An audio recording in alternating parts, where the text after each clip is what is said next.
শুক্রবার ফজরের নামাজের পর গাজীপুরে শুরু হবে ৫৮তম বিশ্ব ইজতেমা। এরই মধ্যে মুসল্লিদের সুযোগ সুবিধায় পানি, বিদ্যুৎ, গ্যাস, টয়লেট ও পয় নিষ্কাশন সহ সব ব্যবস্থা নেওয়া হয়েছে। দেশ বিদেশের মুসল্লিরা ইজতেমা ময়দানে আসতে শুরু করেছেন। তাদের নিরাপত্তায় প্রশাসনের পক্ষ থেকে নেওয়া হয়েছে বাড়তি নিরাপত্তা ব্যবস্থা। ইকবাল আহমেদ সরকারের তথ্য ছবিতে প্রতিবেদন। গাজীপুরে জামায়াতের শুরায়ে নিজামপন্থী মাওলানা জোবায়ের অনুসারীদের অংশগ্রহণে শুক্রবার ফজরের নামাজের পর আম্বায়নের মধ্য দিয়ে শুরু হবে বিশ্ব ইজতেমার প্রথম পর্ব। এরই মধ্যে পুরো ময়দানকে খিত্তায় খিত্তায় বিভক্ত করা হয়েছে। দেশ বিদেশের মুসল্লিরা আসতে শুরু করেছেন। ৪১টি জেলার মুসল্লিরা এ পর্বে অংশ নিচ্ছেন।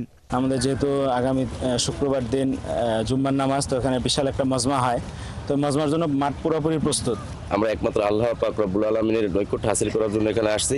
সারা বিশ্বের মুসলমান ভাই যাতে আল্লাহ তাআলার ইবাদত করতে পারে। প্রায় মুসল্লিরা চলে আসছেন, জমায়েত হয়ে গেছেন, মুরব্বীরা আসছেন। তাবলিগ জামাতের প্রথম পর্বের ইজতেমা এবার ২ ধাপে অনুষ্ঠিত হবে। ইজতেমা সফলভাবে সম্পন্ন করতে নানা উদ্যোগের কথা জানিয়েছেন জেলা প্রশাসক। উচ্ছেদ করা হয়েছে আশেপাশের অবৈধ স্থাপনা।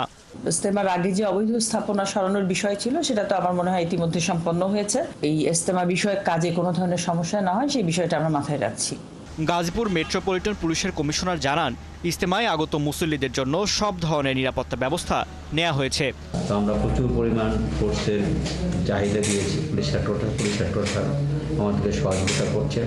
তিনি আরও জানান, তাবলিগের বিদেশি মেহমানদের জন্য চটের তৈরি মূল ময়দানের উত্তর পাশে টিন শেডে নির্মাণ করা হয়েছে বিদেশি নিবাস। ৩১ জানুয়ারি থেকে ২রা ফেব্রুয়ারি পর্যন্ত চলবে প্রথম ধাপের এই ইজতেমা। এরপর দ্বিতীয় ধাপ অনুষ্ঠিত হবে ৩রা ফেব্রুয়ারি থেকে ৫ ফেব্রুয়ারি পর্যন্ত। ৮ দিন বিরতি দিয়ে ১৪ ফেব্রুয়ারি শুরু হবে নিজামুদ্দিন মারকাজপন্থী সাদ কান্ধলবি অনুসারীদের ইজতেমা। প্রতি পর্বে আখেরি মোনাজাত হবে। ফারদিন নীরব, ৭১।